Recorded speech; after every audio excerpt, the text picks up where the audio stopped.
So, the experiment with DCC++ and building my own controller has continued, and we've now got a controller that's attached to the test layout and is completely operational. You can see up here we've got a connection to a laptop power supply. A laptop power supply provides 19 volts. I've put this little box in here just to step it down to 16 volts, which is more appropriate for the supply to the DCC controller. That's simply so that I didn't have to buy it its own special power supply or anything like that. Okay. There's the main piece of kit. You can see there on the bottom is an Arduino Mega, and on top is a motor shield. Okay. The Arduino Mega at the moment is plugged in by its USB connection to my MacBook. Okay. Sitting here, we've got the connection block. The two connections on the left are power in. The two connections in the middle is the normal DCC signal going to track, and the two on the right are the signal if you want to use it as a programming track. Okay. I've put a switch in. The switch has the outputs for the track output and the programming track output going to either side of it, so I can flick that switch to determine what mode I want the DCC test track to be running in. Okay. DCC test track that we're connected to is a very nice little thing put together in one of Scale Model Scenery's baseboards that fits inside a wrapping paper box. So it's nice and small and convenient. And the idea once this is finished is that the electronics that are at the moment just sitting on the bench for test purposes are going to be fixed to the underside of the baseboard. And the switch, along with another switch that's going to allow me to be able to switch the track feed between DC and DCC, so I can test a new engine as soon as it comes out the box without putting a chip in it, is going to sit somewhere on there. Okay. So at the front we've got 00, at the back we've got N. So the test track is multi-purpose for each of the gauges that I model in. Okay, so can I prove that it works? Well, it's completely Wi-Fi. Sitting here, I've got an iPad. Okay. On the MacBook, I'm running JMRI and JMRI's Decoder Pro package, and I'll show you more about that in a minute. Decoder Pro is a lovely piece of software that you can use when you're programming a locomotive. It's very useful because it shows you all of the settings very neatly laid out on a screen, rather than having to mess about with the hand unit of your DCC system, which I find to be a very, very unfriendly way of trying to change things. So I can use Decoder Pro to set up every CV on a locomotive and more. The second thing that JMRI does that I use is it has something called WeThrottle built in. Now all you do is turn it on with JMRI running and it opens what's known as WeThrottle server. Simple outcome of doing that is that a phone which is running the WeThrottle app or an Android phone that's running Engine Driver can then talk to the server on the computer, and the phone becomes a Wi-Fi throttle. Now, I'm using my phone at the moment to take this video, so you can't see the phone version, but there's also an iPad version of it, and I've got the iPad version here.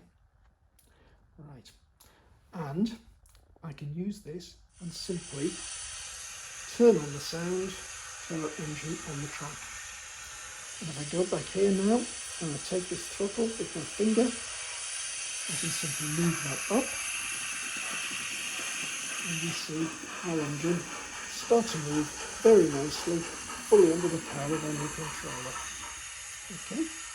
Now, to get the iPad connected to the controller at the moment, we're doing it via the MacBook.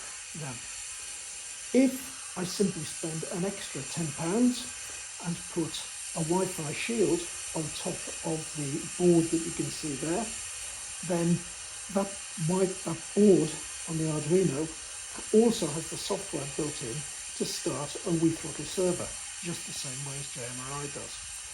Practicality of that means that your iPad or your phone can talk directly to the server, to the DCC controller, without having to have a computer connected. Now, when I'm running the big layout in the loft, that's not an issue, because I want a computer connected anyway. I don't use the MacBook in the loft. I've got a Raspberry Pi that runs JMRI. And if I look at my throttle on here, normally when I use this on the big layout, where it says unable to load web server page, and that's simply because the web server would need the loft layout to be turned on rather than the test track. When that's on, I can see the track diagram of the big layout, and I can go around there and change points using that track diagram. But I need the Raspberry Pi to be connected in order to do it. Okay. Now, the other thing you'll see here is there's a list of functions. You see that? Blown the whistle quite nicely in the J72, proving that all the sound works. But can you see that instead of saying F1, it says sound? Well, isn't that rather more user-friendly than seeing a whole load of function keys on your normal DCC handset? But you can actually put labels on these to say what they actually do. That was never an issue until I started running a lot of sound-fitted engines, but it's a real issue now when 28 function keys, and I can never remember what all 28 keys do. Wouldn't it be nice just to simply have the label on the controller? Now, I can do that simply because when you program a locomotive chip using JMRI Decoder Pro, it adds the locomotive to a roster. Okay? So, if I take the second throttle and say which engine do I want to put it to, it's seeing all of the engines that are sitting in my roster. So, if I wanted to connect to, let's say for example, the Wartime V2, I would hit that and I'd press set, and I'd go back to throttle, and you can see 3650 now is set against the second throttle.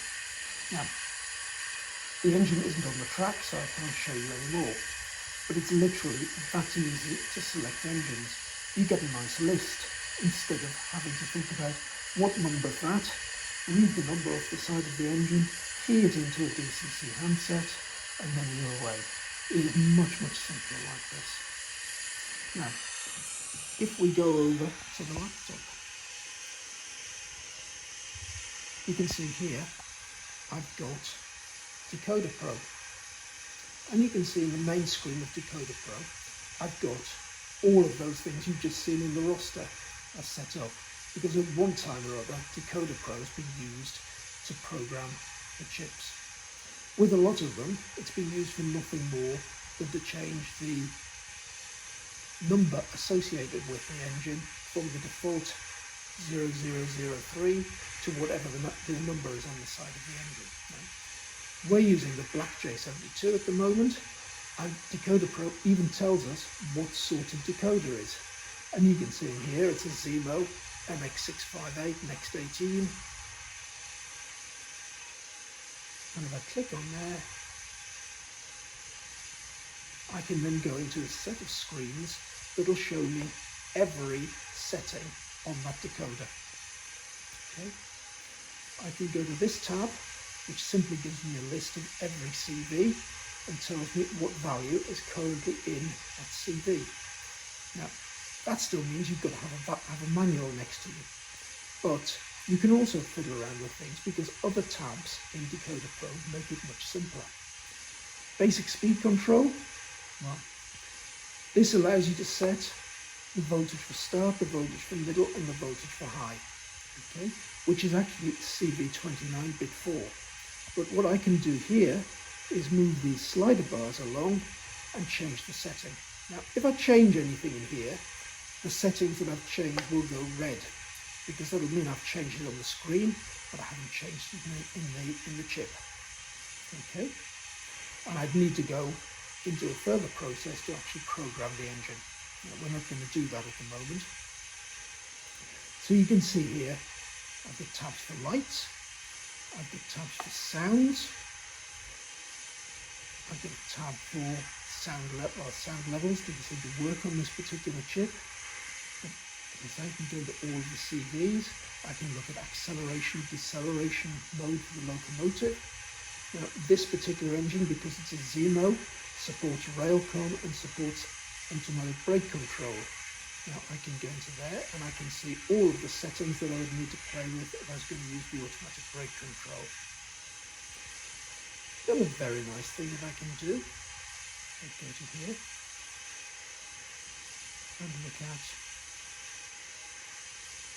actions. I can see labels and media. Okay. Now this brings up all of the function keys. Now you can see in here, against function 1, I've written sound. Against function 4, I could go now and type whistle. And once I do that, back on the controller, instead of seeing F4, I'll see the word whistle. So I can easily set this up for all 28 functions so that I can see on the iPad or the phone when I'm operating the engine what every function key does. Now, see, it's using Decoder Pro and the roster to do all of this. Now, that's why I'm probably really not interested in going and putting Wi-Fi onto the top of this little thing and talking directly from the phone to the Arduino using Wi-Fi. I'd much rather have everything that Decoder Pro and JMRI are offering me through the roster, and the other JMRI program, Panel Pro, can offer me to show me the layout track diagram and change points. So there we are, we've got a fully working controller. It seems to be a very successful project, and I've proved that it's absolutely possible to build a fully working DCC controller for £40 or 50 if you want the Wi-Fi piece.